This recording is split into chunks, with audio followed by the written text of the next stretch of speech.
السلام عليكم ورحمة الله وبركاته. الحمد لله نحمده ونستعينه ونستغفره ونؤمن به ونتوكل عليه ونعوذ بالله من شرور أنفسنا ومن سيئات أعمالنا. من يهده الله فلا مضل له ومن يضلل فلا هادي له. ونشهد أن لا إله إلا الله وحده لا شريك له ونشهد أن محمدا عبده ورسوله الذي أرسله بالحق بشيرا ونذيرا وداعيا إلى الله بإذنه وسراجا منيرا.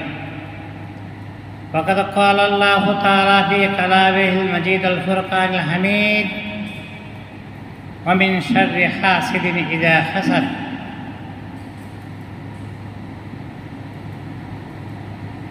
أيضا قال رسول الله صلى الله عليه وسلم عن أبي هريرة رضي الله تعالى عنه قال النبي صلى الله عليه وسلم قال: إياكم والحسد فإن الحسد يأكل الحسنات كما تأكل النار الحطب، أو قال الأشهب: ما كان محمد أبا أحد من رجالكم ولكن رسول الله وخاتم النبيين وكان الله بكل شيء عليما.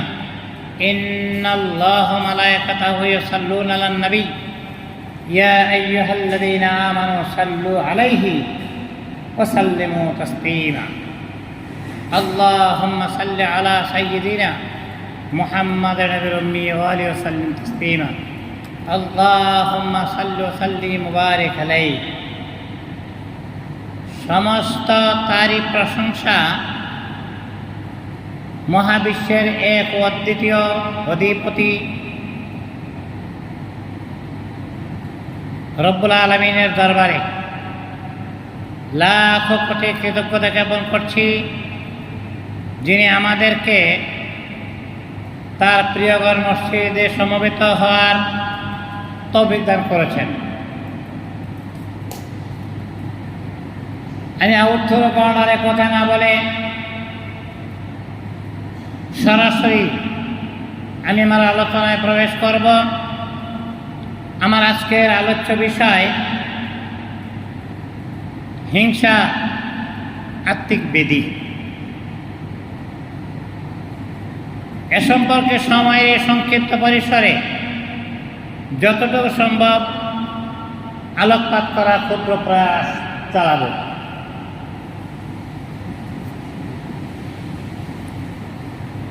যেমনিভাবে বাহ্যিক আমল সমূহের মধ্যে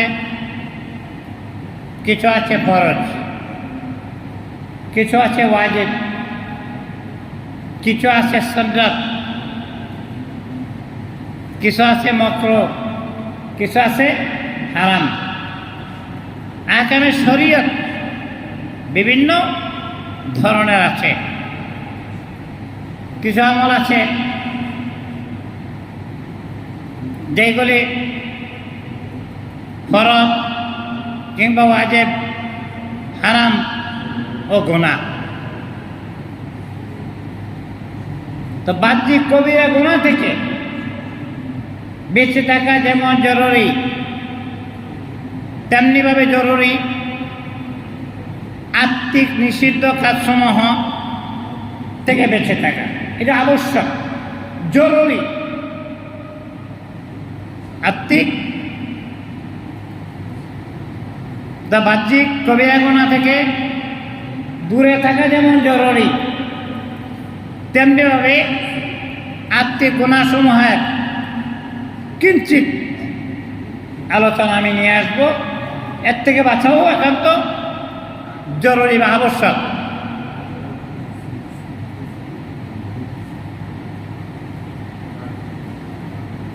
আজকে যে বিষয়টির উপর কথা বলতে চাই সেটা হলো হিংসা। আমি প্রথমেই আপনাদের সামনে একটা হাদিস তেলাওয়াত করেছি যে আল্লাহর হাবিব বর্ণনা করেছেন যে এই হাদিসটা বর্ণনা করে সাহাবী হলো আবু হুরায়রা রাদিয়াল্লাহু তাআলা আনহু। তিনি বলেন, আবু হুরায়রা রাদিয়াল্লাহু আনহু থেকে বর্ণিত আছে, তিনি বলেন, হিংসা থেকে বেঁচে থাকো, হিংসা থেকে বেঁচে থাকো। কেননা হিংসা মানুষের নেক আমলগুলোকে এমনভাবে শেষ করে দেয়, আগুন যেমন শুকনা কাঠ বা খড়িকে জ্বালিয়ে পুড়িয়ে বর্ষ করে দেয়। তাহলে শুকনা কাঠ পেলে আগুন কি করে? তার অস্তিত্ব বিলীন করে দেয়। তো উত্তপ্ত অগ্নিকুণ্ড মিনিটের মধ্যে সব কিছু শেষ, জ্বালিয়ে পড়ে শেষ করে দেয়। আমাদের চোখের সামনে এরকম আগুন লাগতেও দেখেছি, নিপতেও দেখেছি।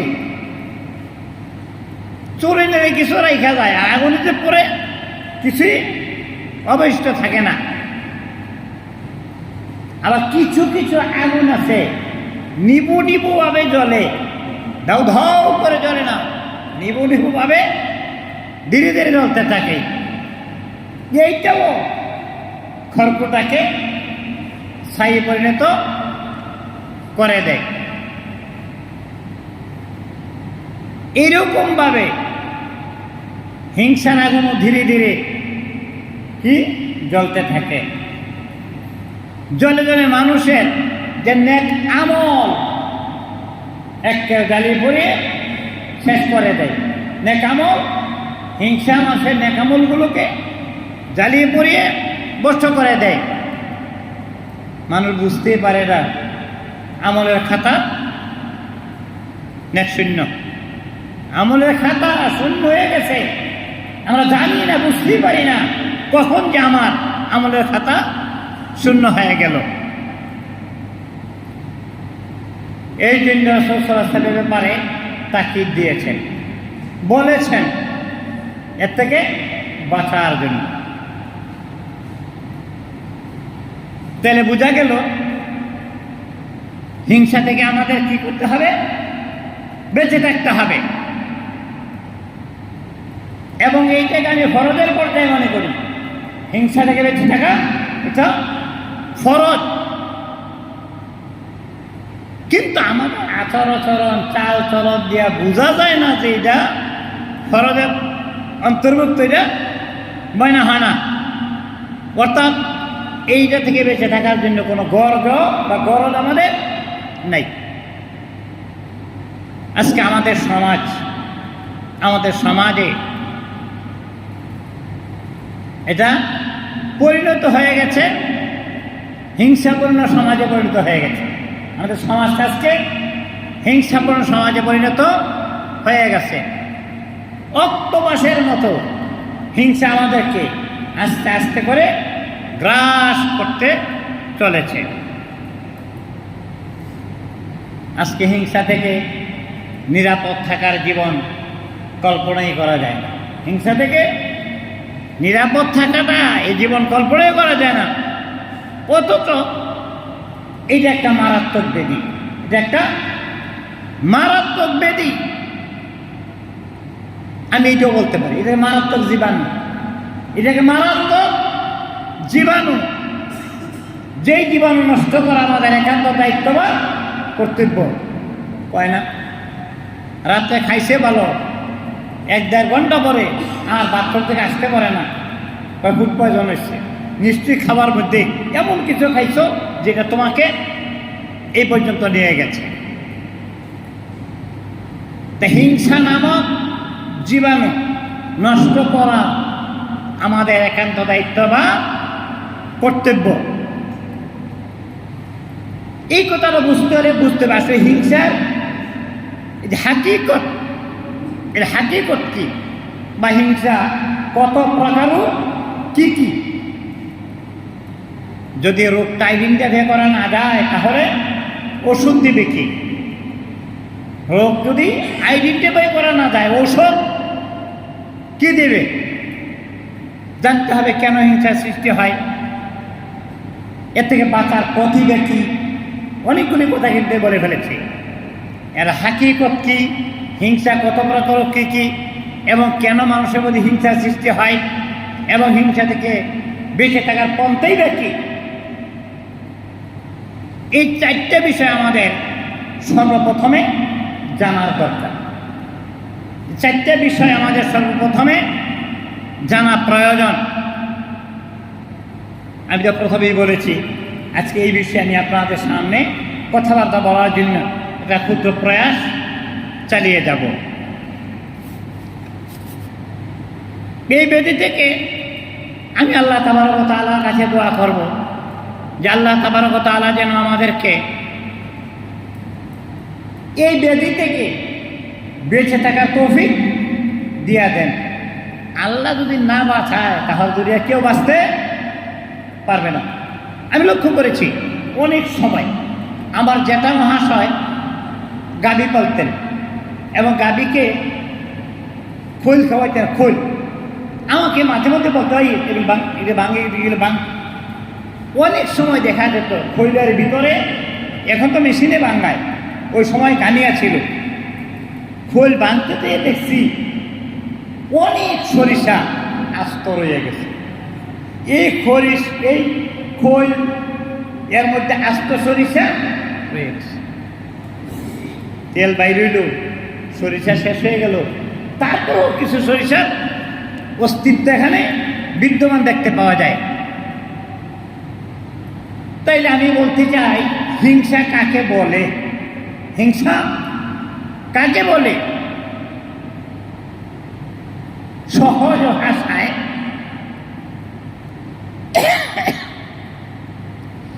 অপরের পার্থিব বা পরকালের নিয়ামত দেখে আমাদের অনেকের অন্তরে জ্বালা ধরে। অনেকে দুনিয়ার বাড়ি ঘর, দালান কোঠা, বাড়ি গাড়ি অনেক কিছু দেখে অনেকের অন্তরে জ্বালা ধরে। দেখ বেটায় করে কি?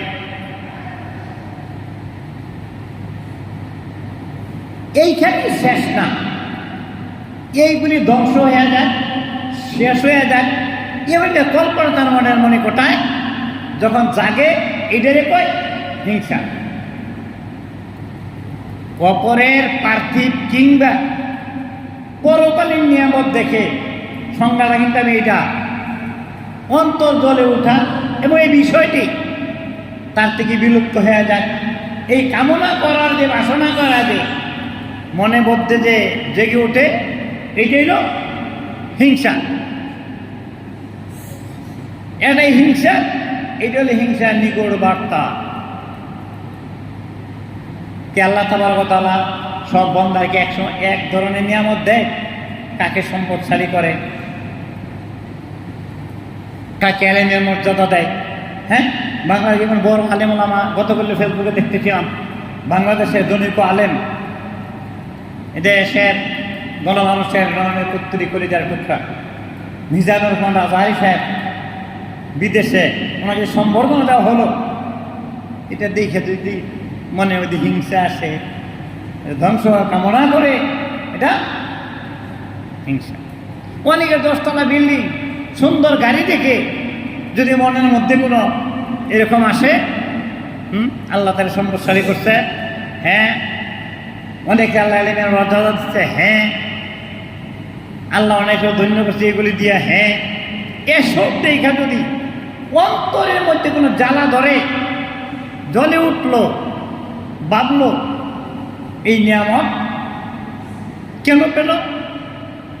যদি নিয়ামতটি তার জীবন থেকে মিঠে যেত, শেষ হয়ে যাইত, এই যে কামনা, এটা হলো হিংসা। মানে দেখে, তার এই নিয়ামত দেখে, বাড়িঘর, দালান কোঠা, এলেম, আনুষঙ্গিক দেখে মনের মধ্যে জ্বলে ওঠা এবং এটা শেষ হওয়ার কামনা করা, অন্তর্জালা সৃষ্টি হওয়ার নামই হলো হিংসা। তাহলে আল্লাহ তাবারক ওয়া তাআলা তাকে নিয়ামত দিয়েছেন, এটা নিয়ামত। আর আল্লাহ বলছেন, উশকুরু নিয়ামাতাল্লাহি ইন কুনতুম ইয়্যাহু তা'বুদুন। তুমি যদি আল্লাহর বান্দা বলে পরিচয় দিতে চাও, তুমি যদি আল্লাহর বান্দার পরিচয় দিতে চায়, তাই কি করো? আল্লাহর নিয়ামতের শুকর গুজার করো। আমি বলি, ও আল্লাহ, 150 টাকা করে পরোটা আইছি, তুমি আমাকে নিয়ামত দিছ, এখন 48 লক্ষ টাকা দামের গাড়ি দৌড়াই, গাড়িতে উঠে গেল, আল্লাহ হাওয়ার উপর দিয়ে চলি, এটা তোমার দাম, তোমার নিয়ামত। আমার চোখের পানি আসে, আমি যখন দোয়া করি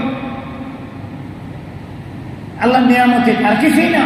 আল্লাহ তাআলার কাছে এই যে কামনা করা, বাসনা করা, আল্লাহ তুমি নিয়ামত দিছ, আর তুমি বলতো শুকরিয়া আদায় করতে। আমি আল্লাহর বান্দা বলে পরিচয় দিতে চাই, আমার শুকরিয়া আদায় করা দরকার, শুকরিয়া আদায় করি। আল্লাহ তাআলা কেন দিলেন এই নিয়ামত? তিনি আমাদের খালেক এবং মালেক। একজন দেখে আরেকজন আমাকে কেন বঞ্চিত করলো, আল্লাহ আমাকে কেন দিল না, এটা হলো হিংসা। তা এইটাও বলা যেতে পারে আল্লাহ তাআলা তাকে দিয়েছে, এটা আল্লাহ ফয়সালা। আমি যদি তার বিরুদ্ধে কোনো কথা বলতে চাই, আল্লাহর ফয়সালার বিরুদ্ধে আপত্তি তোলার শামিল বলে আমি তাদের ইসলাম মনে করি। আল্লাহ দিয়েছে, আল্লাহর ইচ্ছা। সংসারটা আল্লাহ, পৃথিবীর আল্লাহ পরিবার, আল্লাহ তার পরিবারকে কাকে কি বের আল্লাহ ভালো জানে। হইতে তো পারে তার হাকিকত মালিক কে হার সাইকো দাস্ত, তোর হাকিকত মালিক কে হার সাইকো দাস্ত, ইয়ামানত চান্দে রোজে নজদে মাস্ত, ইয়ামানত চান্দে রোজে নজদে মাস্ত। আল্লাহর তরফ থেকে ফজল করম ছাড়া কিছুই নয়, এটা আল্লাহর তরফ থেকে ফজল করম, সবই আল্লাহর তরফ থেকে, বন্দার নিয়ামত ছাড়া কিছুই না। 75 বছরে পারি নাই, 76 বছরে আইসা সুন্দর আমার দৃষ্টান্ত সুন্দর জামা গায়ে দিয়েছি, আল্লাহর তরফে নিয়ামত, আমার শুকরিয়া আদায় করা দরকার। এটা যোগ্যতা আমি নই, এই যোগ্যতা আমার নয়। কথা হলো আল্লাহ তাবারক ওয়া তাআলা কাউকে এইগুলি দিয়েছেন, আল্লাহ নিয়ামত, এইগুলির বিরুদ্ধে আপত্তি তোলা খোদার বিরুদ্ধে এটা একটা নীরব আপত্তি। এহসান দাতা ও নিয়ামতদাতার বিরুদ্ধে আল্লাহ হইল এহসান দাতা, আল্লাহ হইল নিয়ামত দাতা। এই যে কইলাম দর হাকিকত মালিক হার সাইকো দাস্ত, দর হাকিকত মালিক হার সাইকো দাস্ত, ইয়ামানত চান্দে রোজে নজদে মাস্ত, ইয়ামানত চান্দে রোজে নজদে মাস্ত। কিছুদিনের জন্য আল্লাহ তাআলার পক্ষ থেকে আমার কাছে শুধু আমানত ছাড়া কিছুই নয়। या नहर के वो परवरदिगार, या नहर के वो परवरदिगार, जिसका सबको दीता है लैलो नहार, जिसका सबको दीता है लैलो नहार। আল্লাহ তরফ থেকে এইগুলি আল্লাহ ভালো জানে। আল্লাহ কাকে কি দিবে না দিবে আল্লাহ ভালো জানে। আল্লাহ দেয় আবার ছিঁড়েও নিতে পারে, ও তার মান রিগাই হিসাব। আবার বলছে ও তো এর মানতেসা, ও তো জিল্ল মানতেসা, যারে চায় দেয়, আবার যারে চায় আল্লাহ যারে চায় দেয়, আবার যারে চায় ছিঁড়ে এনে, ছিঁড়ে নিতে বেশি সময় লাগে না। তো আমি বলতে চাই অপরের নিয়ামত ছিঁড়ে নেয়া এক অহেতুক আপত্তি। এই জন্য এই হিংসার একটা মারাত্মক ব্যাধি, হিংসা একটা মারাত্মক ব্যাধি। তবে হিংসা করা কি কোথাও জায়েজ আছে, করা যাবে? এই প্রসঙ্গে আলোচনা আছে। এমন সময় হয় যে আরেকজনের কোনো গুণা নিয়ামত দেখে নিজের অন্তরে যদি আগ্রহ, আল্লাহ তারে দিছে, আমারে কি দিতে পারেন? আল্লাহ তুমি তো আমাকে দিতে পারো, তুমি আমাকে, এইটা তার জন্য না জায়েজের কিছুই না। এই কামনা যদি সৃষ্টি হয়, তারও আছে আমারও হোক, আল্লাহ তুমি আমারেও দাও, তারও দিছ আমারেও দাও, এই কামনা যদি কারো মনের মধ্যে ঢুকে, তাহলে সেটা দুঃখে বা কষ্টে নয়। আরবি ভাষায় হিংসা এবং ঈর্ষা উভয় ক্ষেত্রেই একটা শব্দ ব্যবহার করেছে, হাসাদ, যেটা আমি আপনাদের সামনে প্রথমেই তেলাওয়াত করেছি, অমিন শাররি হাসিদিন ইযা হাসাদ। কোরআনে আসছে হাসাদ শব্দটা, এটা উভয়ের অর্থে ব্যবহৃত হয়। যেমন কারো ভালো বাড়ি, কারো সুন্দর গাড়ি, কারো চাকরি, কারো এলেন, এইগুলি অন্যের দেখা যদি আল্লাহ তাবারক ওয়া তাআলার কাছে কামনা করা হয়, আশা করা হয়, এটা হিংসা নয়, বরং ঈর্ষা। এটা হিংসা, এটা ঈর্ষা। ঈর্ষা হারাম নয়, এটা জায়েজ। তারও আছে, আমারও হোক, সেটা জায়েজ। তবে হিংসার সাথে যদি আল্লাহকে পাওয়ার সাথে সাথে যদি অন্তর জ্বালা শুরু হয়ে যায়, হ্যাঁ রে কেন দিল, আমাকে কেন দিল না, এটা খোদার বিরুদ্ধে আপত্তি, তাহলে এটার হিংসা থাকে না।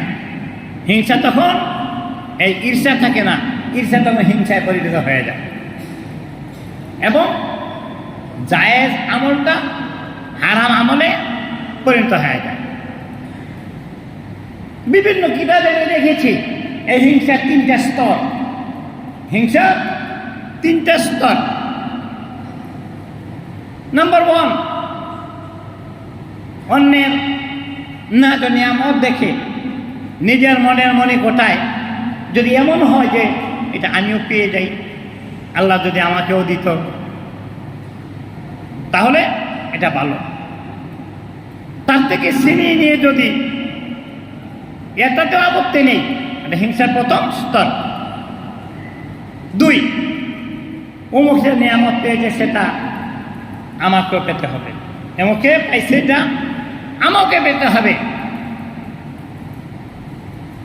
সেই নিয়ামতটা তার হাত থেকে খোয়াতে হবে, আমাকে তার মালিক বনতে হবে। এটা দ্বিতীয় স্তর। তৃতীয় স্তরে হইল অন্তরের এক পবিত্র চাওয়া। অন্তরের একটা কয় না, মন থেকে চাইছি, অন্তর থেকে চাইছি, অন্তর থেকে বলছি, তাহলে কথা দুইটা, একটা মুখের, একটা অন্তরের। তৃতীয় স্তর হল অন্তরে অপবিত্র চাওয়া, অন্যটা শেষ হয়ে যায়। নিয়ামতের কারণে সে যে যা করছে তার থেকে এটা চলে যায়, তার আনন্দটা মিটে যাক, শেষ হয়ে যায়। এটা অত্যন্ত গর্হিত। এটা হিংসার সর্বনিম্ন স্তর।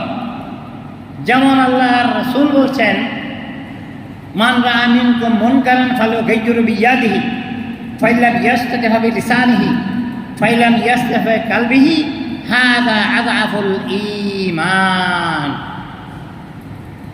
যদি তোমার শক্তি থেকে খারাপ কাজ হচ্ছে, যদি তোমার শক্তি থেকে কি করো, হাত দিয়ে বাধা দাও। যদি তা না পারো তাহলে তুমি মুখে তাকে বাধা দাও। তাও যদি না পারো তাহলে অন্তরে তাকে ঘৃণা করো। আল্লাহ শুরুতে হাদা আযআফুল ঈমান, এটা ঈমানের সর্বনিম্ন স্তর।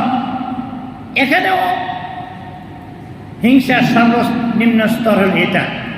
হিংসা থাকে নিতান্ত হীন মানসিকতা, যেটা আল্লাহ বলছে যে অমিন শাররি হাসিদিন ইযা হাসাদ।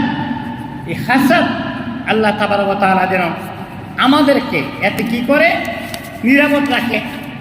আল্লাহ তাবারক ওয়া তাআলা যেন আমাদেরকে নিরাপদ রাখে, এমন কি হয়। তাইলে প্রথম হিংসা কে করছিল? প্রত্যেকে হিংসার আসতো প্রথম।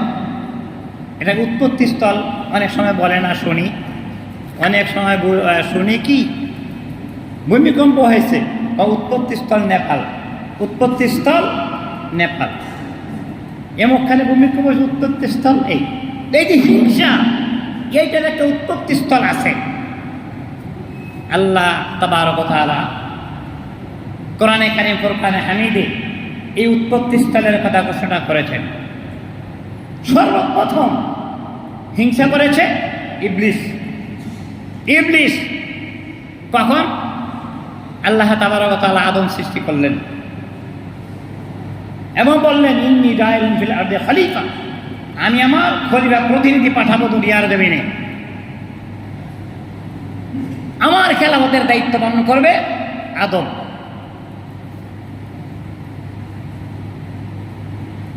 আল্লাহ তাবারক ওয়া তাআলা জানাই দিলেন, ও আমার ফেরেশতারা, একটা কাজ করো, আদমকে সিজদা করো। উসজুদু লিআদম ফাসাজাদু ইল্লা ইবলিস। উসজুদু লিআদম ফাসাজাদু ইল্লা, সবাই সিজদা করল, কিন্তু ইবলিস করলো না।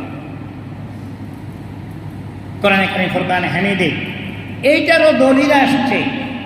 ইবলিস করলো না, হিংসা শুরু হয়ে গেল। হিংসাটা তার, আমি আগুনের তৈরি, আমি আগুনের তৈরি। এখানে একটা প্রশ্ন বাজলো, ইবলিস কি ফেরেশতা ছিল? না, ফেরেশতা নূরের তৈরি, ফেরেশতা হলো নূরের তৈরি, আর সেই সব জাতিতে জিন। ইবলিস ছিল জাতিতে জিন, সে আগুনের তৈরি। আমি তো আগুনের তৈরি, খালাক্তানি মিন নার ওয়া খালাক্তাহু মিন তিন। সে মাটির তৈরি, আদম মাটির তৈরি, আর আমি আগুনের তৈরি। আমার গতি উপরের দিকে, তার গতি নিচের দিকে, আমি তাকে সিজদা করবো না? আমার মর্যাদা অনেক। আমি 5 লক্ষ বছর ইবাদত করেছি। অনেক বন্ড ফকিররা প্রায় 5 লক্ষ বছর আরাধনায় মুখরমে বেহেশত না পায়, সিজদা দিবি কোন জায়গায়? জায়গা নাই রে দুনিয়া। বন্ডরা কয় আর কি, 5 লক্ষ বছর, কেউ 3.5 লক্ষ বছরের কথা উল্লেখ করেছেন। কে? ইবলিস সিজদা করলো, তার মর্যাদা অনেক। এই যে তার মনে আমি তার চেয়ে উত্তম, এই হিংসার গণে চলল। সে ভাবলো দায়িত্ব তো আমার পাওয়ার কথা ছিল, দায়িত্ব পাওয়ার কথা ছিল আমার, আর দায়িত্ব পায় আদম। আমি তার পয়দা দেখছি, হ্যাঁ না, এটা হয় না। ইবলিস যখন বেঁকে বসলো, আমি মনে করি শয়তান পৃথিবীর বুকে প্রথম হিংসার সূচনা করল। বেঁকে বসলো মানে সে প্রথম হিংসার সূচনা করল, এবং অহংকার আর হিংসার উদ্ভাবক, অহংকার এবং হিংসার উদ্ভাবক হইল এ শয়তান। উভয় আমলই তার শেষ হয়ে গেল। এত বছর যে বন্দিকে করলো, এক হুকুমে আল্লাহ জাল্লা জালালুহু তার সব আমলকে বরবাদ করে দিলেন। আল্লাহ তাবারক ওয়া তাআলা কোরআন কারীম ফুরকানে হামিদের সূরা নিসা 54 নম্বর আয়াতে ইরশাদ করেছেন, আম্বিয়াহা সাদুনান নাসা আলা মা আতাহুমুল্লাহু মিন ফাজলিহি। তারা কি মানুষকে হিংসা করে? তারা কি মানুষকে হিংসা করে যাকে আল্লাহ তাবারক ওয়া তাআলা মানুষকে দান করেছেন নিজ অনুগ্রহে? সে বিষয়ে এটা আল্লাহর অনুগ্রহ, আল্লাহর দয়া, আল্লাহর ইচ্ছা। এই কথার উপর প্রতিবাদ করার মতো কে? এটা আল্লাহর ইচ্ছা। এর প্রশ্ন হতে পারে, হিংসার উৎপত্তি কিভাবে হয়, কেন হয় হিংসা, কেন হয়? এই হিংসা নামক ব্যাধিটি সৃষ্টি হওয়ার কারণ কি? আর এটার উৎপত্তি স্থল হইল অন্তরে। অন্তরে এটা 2টা কারণ। মুহাদ্দিসিনে কেরাম 2টা কারণের কথা উল্লেখ করেছেন। সম্পদ এবং পদমর্যাদার লোক কার না আছে? সম্পদ এবং পদমর্যাদার লোক কার না আছে? আমরা দেখি না সমাজে ছেলেকে নিয়ে বাবা গর্ব করে, বংশ নিয়ে গর্ব করে, কত কিছু করে। তো এটা 2টা কারণ, সম্পদ ও পদমর্যাদার লোক। এক কথায় দুনিয়ার লোভে মানুষ একে অপরকে হিংসা করে। যেহেতু মানুষ বড় হতে চায়, তাই অন্যকে বড় হতে দেখলেই জ্বলে ওঠে। মানুষ বড় হতে চায়, অন্যকে বড় হইতে দেখ না, হ্যাঁ ওই লোক সামান্য ভাই ঠাকুর হয়, এই কি দুঃখ গায়ে হয়, কথাই বলে আর কি। সামান্য ভাই ঠাকুর হয়, এই কি দুঃখ গায়েস হয়? যেহেতু মানুষ বড় হতে চায়, তাই অন্যকে বড় হতে দেখলেই তার অন্তর জ্বলে ওঠে এবং ওইটা ভুলুণ্ঠিত করার জন্য ফন্দি আঁটতে থাকে, ওটাকে ভুলুণ্ঠিত করার জন্য ফন্দি আঁটতে থাকে।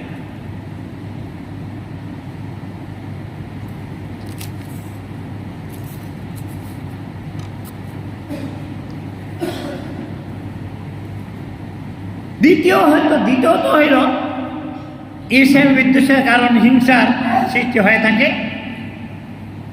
এবং বিদ্বেষ থেকে জন্ম নেয় হিংসা। কেননা বিদ্বেষ মানে যার সঙ্গে বিদ্বেষ আসে তার দুঃখ ব্যথা বেদনা দেখে পুলকিত হওয়া এবং তার সুখ আনন্দ দেখে মনে জ্বলে ওঠা। তো অন্তরে বিদ্বেষ থাকলে হিংসা থাকবে। দুটোর পাশাপাশি একটা আরেকটার সাথে অঙ্গাঙ্গিভাবে জড়িত, একটা আরেকটার সাথে অঙ্গাঙ্গিভাবে জড়িত। যে অন্তরে হিংসা আছে সে অন্তরে বিদ্বেষ। যখন দুইটা হিংসা জন্ম নেয়, মানুষ তখন হিংসুটে হয়ে ওঠে। যখন হিংসার জন্ম হয় তখন মানুষ হিংসুটে হয়ে ওঠে। কিতাব প্রমাণ করেছে হিংসা দুনিয়া এবং আখেরাত উভয় জাহানকে ধ্বংস করে দেয়। হিংসা দুনিয়া এবং আখেরাত, আমি তো অনেক সময় বলি যে আমাদের জিন্দিগিটা দুইটা ভাগে বিভক্ত। একটা ইহকালের হইল পরকাল। ইহকাল ওই কালের নাম যেই কালের শুরু আছে শেষও আছে, পরকাল ওই কালের নাম যেই কালের শুরু আছে কিন্তু শেষ নাই। ওইটা বোঝা যাবে ওই দিন মৌত কো সমঝা হে গাফেল ইখতিতামে জিন্দিগি, मौत को समझा है गाफिल इख्तिताम जिंदगी, दर हकीकत मौत है सब है हयात जिंदगी, दर हकीकत मौत है सब है हयात जिंदगी। মৌতের মাধ্যমে পরজিন্দিগি শুরু। যে জিন্দিগি শুরু আছে কিন্তু শেষ নাই। তো হিংসা এইটা শুধু দুনিয়ার জন্য নয়, আখিরাতের জন্য ক্ষতিকর। দুনিয়া যদি আত্মঘাতী কথা শুনছি, বা আত্মঘাতী ভুল, আত্মঘাতী সিদ্ধান্ত, অনেক আত্মঘাতী এর প্রভাব আমরা দেখি। নিজের ফাঁদে নিজেই পা দেয়। এটা হলো দুনিয়াতেও একটি আত্মঘাতী। এটি হলো আত্মঘাতী। দুই এবং উভয় জাহানি এর অকল্যাণকর প্রভাব আছে। হিংসা এক অশুভ প্রতিক্রিয়া, অন্তর্জ্বালা। রাগে যখন মানুষ খুব ফেটে ওঠে, ফেটে পড়ে, তার শরীর মন ভেঙে যায়। এই হিংসার অনিষ্টকর দিক। অনেক বুজুর্গানে দিন বলেছেন হিংসা হল আগুনের মতো। আগুনের বৈশিষ্ট্য হইল জ্বালিয়ে পড়ে বর্ষ করে দেব। আগুনের বৈশিষ্ট্য জ্বালিয়ে পড়ে বর্ষ করে দেওয়া। যেমন শুকনা কাঠকে আগুনে কি করে জ্বালিয়ে ফেলে, এক সময় সে কাঠের অস্তিত্ব থাকে না, কাঁসাই হয়ে যায়।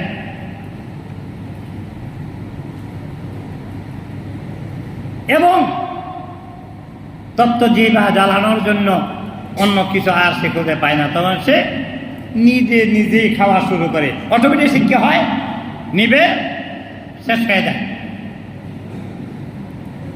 এইটা বলছি হিংসুকের কামনা বাসনা, তো বিষাক্ত কামনা বাসনা অপরকে ধ্বংস করার চেষ্টায় মত্ত থাকে। কিন্তু যখন ব্যর্থ হয় তখন সে নিজেই সব শেষ হয়ে যায়। অনেক কথা বলে ফেললাম, সবাই তো কম, তাইলে তার চিকিৎসার দরকার। আগুন নিবানের জন্য পানির দরকার, দমকল ডাকো, কি করতে হবে? এই যে হিংসা, এইটা একটা রোগ। এটাকে দমনের জন্য চিকিৎসার দরকার। তার চিকিৎসা কি?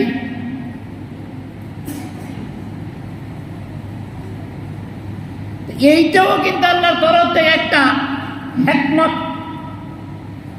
এর চিকিৎসা হলো এই ব্যক্তিতে আক্রান্ত ব্যক্তি একথা ভাবে যে আল্লাহ তাবারক ওয়া তাআলা বিশেষ কোনো হিকমতের কারণে এবং খাস কোন মাকসাদকে সামনে রেখে হয়তো আপন নিয়ামত বন্টন করতে দেয় আমার সাথে এটা আল্লাহ তাবারক ওয়া তাআলা করেছেন। এক একজন এক এক নিয়ামত দিয়েছেন, হয়তোবা আমার এই কষ্টটা আল্লাহ তাবারক ওয়া তাআলার তরফ থেকে একটা নিয়ামতও হতে পারে। মেনে নেওয়া, কষ্টটাকে মেনে হযরত আইয়ুব আলাইহিস সালাতু ওয়াস সালাম, যার মর্যাদা তত বেশি, তার পরীক্ষাও তত কঠিন। তার পরীক্ষাও তত কঠিন। নবীদের পরীক্ষা যদি সাহাবীদের করা হইতো, সাহাবীরা শেষ হয়ে যেত। সাহাবীদের পরীক্ষা যদি তাবিদের করা হইতো, শেষ হয়ে যেত। আলেমের পরীক্ষা যদি সাধারণ মানুষকে করা হইতো, সে পরীক্ষা টিকত না। অর্থাৎ যার মর্যাদা যেমন, তার পরীক্ষা যেমন। লোহা পোড়ায় আঙ্গার দিয়ে পোড়ায়, স্বর্ণ অ্যাসিড দিয়ে, তার মর্যাদা বেশি, তার পরীক্ষা তো কঠিন। আশরাফুল মাখলুকাত মানুষ, তার আমলের দ্বারা জান্নাত আল্লাহ তৈরি করে সে জান্নাতে যাবে। তার পরীক্ষা ছাড়াই দিব না, পরীক্ষা ছাড়াই আল্লাহ জান্নাতে দিয়ে দিবে। যে আল্লাহ মাহবুব, সে ভাববে নিশ্চয়ই হয়তোবা আল্লাহ তাবারক ওয়া তাআলা আমাকে পরীক্ষা করার জন্য আমাকে হযরত আইয়ুব আলাইহিস সালাতু ওয়াস সালামকে আল্লাহ কি পরীক্ষা করলেন? সমস্ত শরীর কিরায় কাসাতুল আম্বিয়া, কাসাতুল কোরআন, খুলাসাতুল আম্বিয়া, খুলাসাতুল কালাম, আরো কয়েকটা কিরা আমি দেখেছি। একটা পোকা চলে যাচ্ছিল, কাছে আর কিছু আসে না, খেয়ে যা। আল্লাহ তাবার কথা, আল্লাহ মুখে জবানটা ঠিক রেখো, তোমাকে যেন রাখতে পারি। আমি এই পরীক্ষা করতেছ আমাকে, আমি পরীক্ষায় উত্তীর্ণ হতে চাই। তাহলে আল্লাহ তাবারক ওয়া তাআলা অন্যকে দিছে, আমাকে দেয় নাই। আমি সবর ইখতিয়ার করব। ইন্নাল্লাহা মা'আস সাবিরিন। বান্দা সবর ইখতিয়ার করছে, যা আমি আল্লাহ তোকে অফুরন্ত নিয়ামত দিয়ে দিই। আল্লাহ কাউকে সুস্থ রেখেছেন, কাউকে সম্মানিত করেছেন, একজনকে সম্পদশালী বানিয়েছেন, আজকে কিছুই দেন নাই। নিশ্চয়ই আল্লাহর তরফ থেকে কোনো না কোনো হিকমত হইতে পারে। কাউকে সুখ শান্তি দিয়েছেন, আর আমাকে কিছুই দেন নাই না। একজনকে ইলমের মাধ্যমে ধন্য করেছেন, আরেকজন সৌন্দর্যের মাধ্যমে সুসজ্জিত করেছেন। এত নিয়ামতের সুষম বন্টন আমার বেলা আল্লাহ তুমি করো নাই। যাক, নিশ্চয়ই আমার জিন্দিগি তো পর শেষ হয় না, আপারে রয়েছে, হয়তো ওইখানে তুমি আমার জন্য ভালো কিছু রাখছো, এই জন্য পরীক্ষা করতেছ। দুনিয়ার এমন কোনো মানুষ নাই যার দিকে আল্লাহ তাবারক ওয়া তাআলা নিয়ামত পৌঁছে দেয়। আমার কথা কোরআনে, ওই তাউদ্দু নিমাতাল্লাহি লা তুহসুহা। আল্লাহ বলতেছে, আমি তোমাদেরকে আমার নিয়ামতের মধ্যে ডুবাই রাখছি। এক অসুস্থ রোগী 1 মাস অক্সিজেনের মধ্যে যদি বাঁচতে থাকে, কত লক্ষ টাকার অক্সিজেন তার পিছনে খরচ হবে। আর আপনাকে 60, 70, 80, 90 বছর বাঁচাইলো। প্রশ্ন করবো, এই বন্ধা তোরে সুস্থতা দিয়েছিলাম, দেখুন নিয়ামত কি করছো সামালকে জিজ্ঞেস করবে না? আমার নাম ও নিয়ামত সব কোনে খায়া দিন আবার দুনিয়াকে হুকুম কিসকা যায়। কি করছো সামাল লাগিয়া? এটা একটা নিয়ামত নয় কি? অবশ্যই নিয়ামত। এমন একটা লোকের কথা আমার মনে পড়লো, যে লোকটি কিছুদিন আগেও তার টাকা পয়সা আরে কত কিছু করেছে, আজ এখন থেকে 1 ঘন্টা আগের কথা, দিল্লির হাসপাতালে ইনসেপ্টিভ কেয়ারে শেষ নিঃশ্বাস থেকে প্রহর ঘুরতেছে। 2 মাস আগে তার কথা শুনে মনে হয়েছে আর দুনিয়াতে যাইব না, আর 2 মাসের মধ্যেই দেখছে আমার সব শেষ। আহারে, সুস্থতা কত বড় নিয়ামত রে, যদি আজকে সুস্থ রাখতো। ওই আহটা এখন, এই আহটা যদি 2 মাস আগে হতো কতই না ভালো হতো। আমি দোয়া করি আল্লাহ তাআলার কাছে, আল্লাহ তার সেহাত নসিব করে দেখ, সুস্থতায় পর্যবেসিত করে দেখ। তাই শেষ পর্যন্ত বলতে চাই, এমন কোন মানুষ দুনিয়ার জমিনে নাই যার কাছে আল্লাহ তাবারক ওয়া তাআলার নিয়ামত পৌঁছে নাই। অবশ্যই আল্লাহর নিয়ামত কত গণ্যে শেষ করা যাবে না। আল্লাহ নিজে বলতেছেন, ওয়াইন তাউদ্দু নি'মাতাল্লাহি লা তুহসুহা, আমার নিয়ামত তোমার প্রতি এত গণ্য শেষ করতে পারবা না। এই জন্য আল্লাহ তাবারক ওয়া তাআলার কাছে কামনা বাসনা করে আল্লাহ পাক যেন সুস্থতা সেই সালামতে তার নিয়ামতের আদায় করে দুনিয়ার জমিন থেকে চলে যায়। জগৎ তো কয়েকটা, সুখ শান্তির জগৎ, যে জগতের সুখ আর শান্তি, দুঃখ আর শান্তির ক্ষীরতম বাতাসের মধ্যে নাই। যে জগতের নাম জান্নাত। জান্নাত মানে সকল সুখ শান্তি, অনুপম শান্তির ঠিকানা, কত চমৎকার। আল্লাহ তাবারক ওয়া তাআলা যদি সময় দেয় তাহলে আবার আপনাদের সামনে এমন একটা আলোচনা নিয়ে হাজির হব ইনশাআল্লাহ। আল্লাহ তাবারক ওয়া তাআলা আমাকে, আমাদের সকলকে এর থেকে ইবরত হাসিল করবার তৌফিক দিক। আমা তৌফিকি ইল্লা বিল্লাহ। আসসালামু আলাইকুম ওয়া রাহমাতুল্লাহি ওয়া বারাকাতুহু।